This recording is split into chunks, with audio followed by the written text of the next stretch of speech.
ప్రపంచ యోగా దినోత్సవాన్ని ప్రతిష్టాత్మకంగా తీసుకున్న ఆంధ్రప్రదేశ్ కూటమి ప్రభుత్వం ఈరోజు వైజాగ్లో ఆ కార్యక్రమాన్ని నిర్వహిస్తుంది. దాదాపు దీని ఖర్చు 300 కోట్ల రూపాయలు.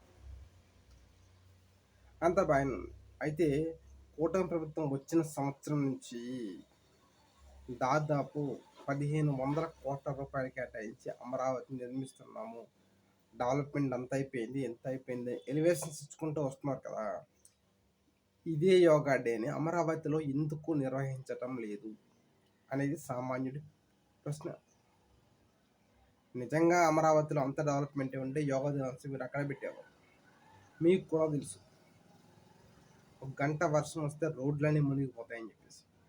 సో మోడీ ముందు పరువు కాపాడుకోవడానికి ఈ యోగా దినోత్సవాన్ని వైజాగ్ షిఫ్ట్ చేశారు.